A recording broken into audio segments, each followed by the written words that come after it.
पूरा घर बैठ के खाना खा रहा है। वो देख रही है, बंधी है। घरे वाले बैठ के सब कराती भोजन, घरे वाले बैठ के सब कराती भोजन, घरे वाले बैठ के सब कराती भोजन। टुकुर टुकुर ताके सुमन ललचत मन, टुकुर टुकुर ताके सुमा ललचत मन, टुकुर टुकुर ताके सुमा ललचत मन। सीमा बोलत है खाना चाहिए, रोटी लेबे, रोटी लेबे, मुंह खोल, मुंह खोल। अरे सीमा, एक दिन तुम भी ससुराल जाओगी। हाँ हाँ हाँ हाँ, कहा ये बात है, कहा फिर आज रात को ये प्लान बना डालो, आज रात को ये प्लान बना डालो कि इसको मार डालना जाए किसी तरीके से। शाम हुई, मारने का प्लान बन गया। सीमा जाके हाथ पांव खोल के कहते, अरे ए मोरी भौजी, अरे ए मोरी भौजी। कहा, अरे सीमा तू बोली बोलत हो, बोली बोलत है हमके। कहे चलो तो के नैहर पहुंचा दे। नैहर का नाम सुन के मनमा हरसाई गईले, जियरा में पैदा भा फिर शो।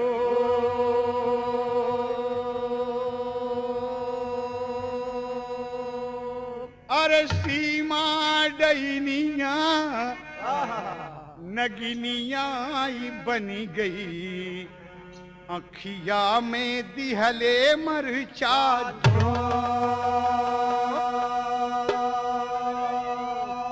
अरे ले ले ले ले ले ले ले ले नैहर पहुंच। उठ!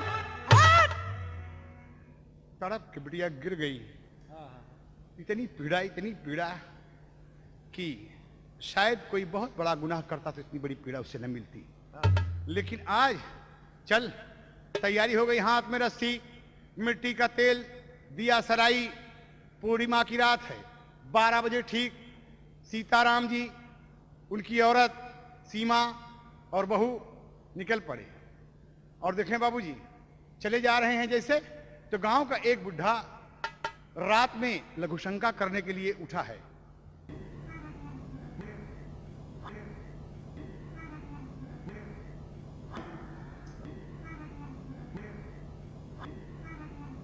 और देखा कि अरे सीताराम अपनी बहू, औरत और बिटिया के साथ कहां जा रहे हैं। पतोहू भी है, जरूर कोई दाल में काला है, ये हरामखोर आदमी है, हो न हो ये अपने बहू को मारेगा। तब तक वो अपने लड़कन से आके बताए कि बछवा ये बैजनाथ का बताओ। दौड़ के लड़का बैजनाथ से बताया कि बैजनाथ भैया, हाँ सारी बात बता दे। बैजनाथ उसी वक्त अपनी मोटरसाइकिल स्टार्ट किया और थाने पहुंचा।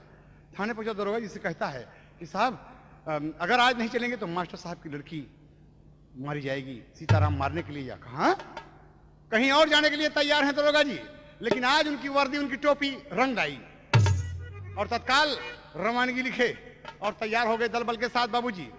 और यहां ले आकर गांव से 1.5 किलोमीटर की दूरी पर, गांव से 1.5 किलोमीटर की दूरी पर एक महुआ का पेड़ है, बड़ा सा कुआं है, ऊंची सी खाई है, उसी पेड़ में बांध दिए। सीमा कहती है, भौजी नैहरे तो के पहुंचाओ थी। बहुत अच्छा है, बहुत अच्छा है दीदी, बहुत अच्छा है, भगवान आपके सुखी रखे, भगवान आप सबके सुखी रखे। बांधी गई है बाबूजी, और मिट्टी का तेल उसके सर पे डाल दिया गया है। लड़की क्या करे, कहती क्या है बाबूजी, देखें आप, लड़की भगवान को मना ही रही है। तब तक सीमा दिया सलाई का प्रयोग करना चाहती है, रोक दिए कि अरे इतनी जल्दी से मार डबे के, ये अनिलवा के पास खबर भेजत रही रहे। भीगी हुई है तिल से, एकदम एकदम भीगी है। इतनी खूबसूरत लड़की, कितना अरमान लेकर लड़कियां ससुराल जाती हैं, लेकिन ये भी दिन देखिए कि बंधी है, भीगी है। कहा सीमा मुझे जल्दी से विदा करो दीदी, मुझे विदा करो दीदी। हरामखोर, अब भी तू बोलती है। और नीचे से दिया सलाई बैठ कर लगा ही दिया बाबूजी। लगा दिया तो आग धू धू धू धू करने लगी। और देखिए इत्तेफाक की बात कि उसी दिन कुछ डाकू लोग डकैती करने के लिए ठीक उसी कस्बे में, दीवानगंज कस्बे में डकैती डालने के लिए बाबूजी वहां पर बैठे हुए हैं। कोई एक साथी उनका नहीं आया है जिसके पास असलहा है, वो नहीं आया है। उसका वेट हो रहा है, इंतजार हो रहा है। तब तक टोली के कुछ लोग देखे, सरदार से कहे कि सरदार जी ये बाग में पेड़ के पास आग कैसे जल रही है? तो सरदार कहा हाँ, इसका मतलब यहाँ कोई लोग हैं, हमको पकड़ लेंगे। और जरा देखें, पास में चले गए। जब देखे खाई की ओर से तो लड़की जल रही बाबूजी, और जोर से चिल्ला रही है, नहीं सीमा, नहीं सीमा, बाबूजी, बाबूजी, बाबू स्कूटर दा, बाबू, बाबू स्कूटर दा, बाबू, बाबू स्कूटर दा, बाबू। अरे कौन सुनता है उसकी बात? कौन सुन? सरदार डाकू का। अरे ये तो एक स्कूटर की लड़की मारी जा रही है, एक स्कूटर की खातिर। फेंक दिया राइफल। क्या नाम है? जल्दी से आग बुझाया, प्रयास किया बाबूजी आग बुझाने का। जल्दी जल्दी रस्सी खोल के और सुमन को ठीक अपनी बाह में ले लिया। लड़की जल गई है बाबूजी, और यही कह रही है, बाबूजी स्कूटर दे, बाबूजी स्कूटर दे, बाबू स्कूटर दे, बाबू, बाबू स्कूटर दे, बाबू, बाबू स्कूटर दे, बाबू, बाबू स्कूटर दे, बाबू, बाबू स्कूटर दे, बाबू। गर्दन छूल गई लड़की की,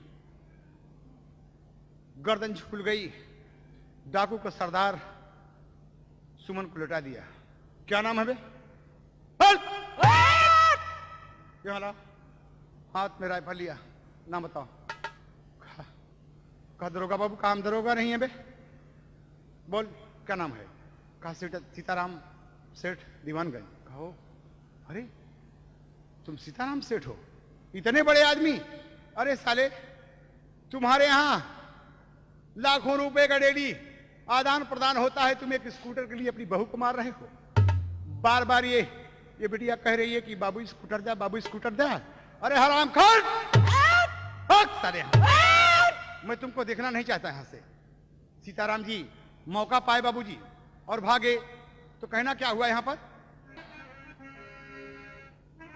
सीताराम जी भागे जोर से, अब बोल पड़ा झट बोली जी, डाकू का सरदार ये भैया मार दिया झट गोली हो, मार दिया गोली से। दुई गोली साले के पीठ में गड़ा दिया कि ठाए ठाए कर दिया एकदम। कमीने, इस साला जीने का हकदार नहीं है।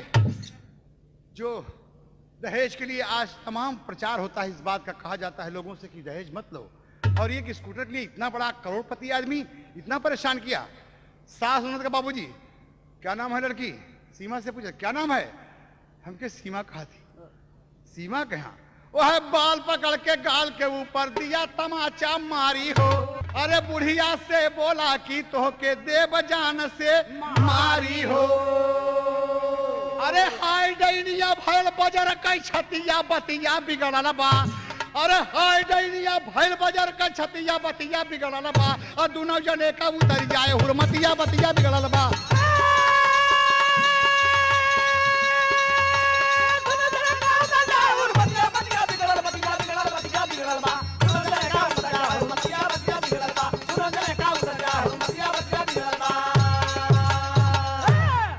गौर करने की बात है।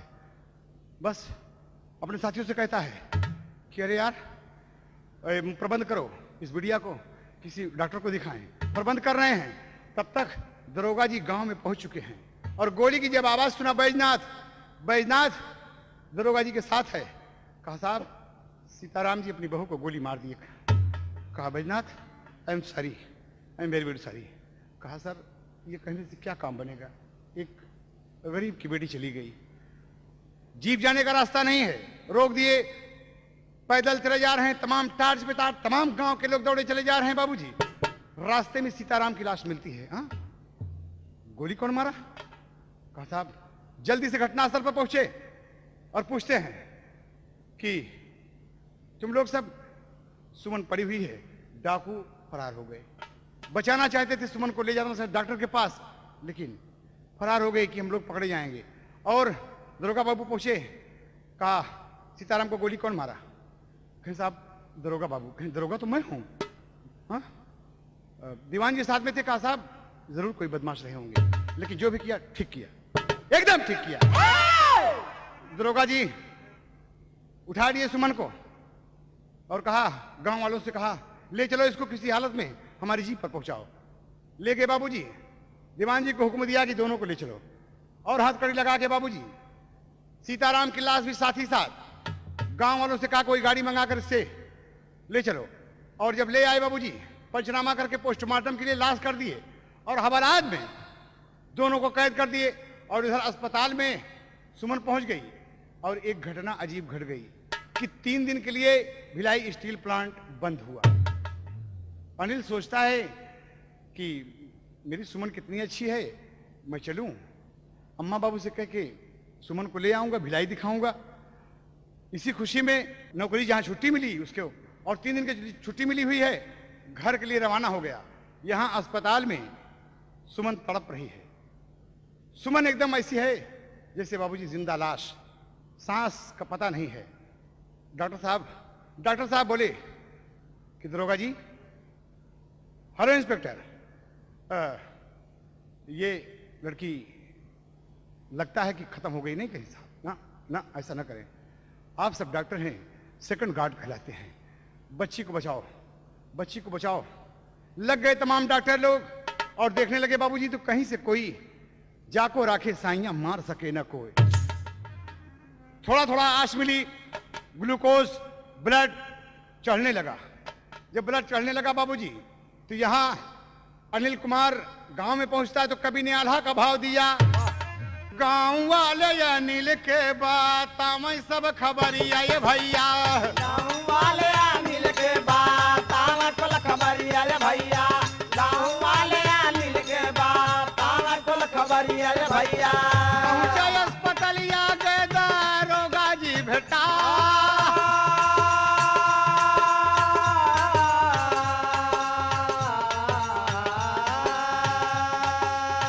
डॉक्टर से पूछा अपने रानी के हवालिया ये भैया, डॉक्टर से पूछे अपने रानी के हवालिया रे भैया, डॉक्टर से पूछे अपने रानी के हवालिया रे भैया। डॉक्टर बाबू बबुआ दिहल नहिया।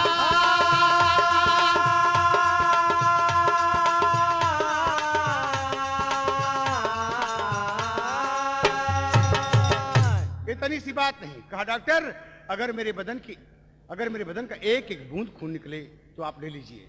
कहा ऐसी कोई बात नहीं, ईश्वर से प्रार्थना करो। जैसे पहुंचता बाबूजी तो सुमन को होश आ गया। दरोगा बाबू बताए कि अनिल, सुमन को होश आ गया। सुमन कहती है कि पानी पानी स्वामी स्वामी। मिला बाबूजी, अपनी पत्नी को देखकर ऊपर गिर पड़ा।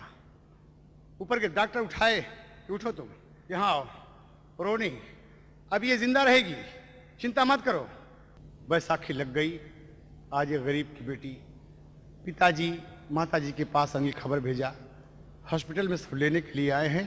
मास्टर महेंद्र नाथ छाती पीट पीट कर रोते हैं कि बेटी क्या हो गया ये।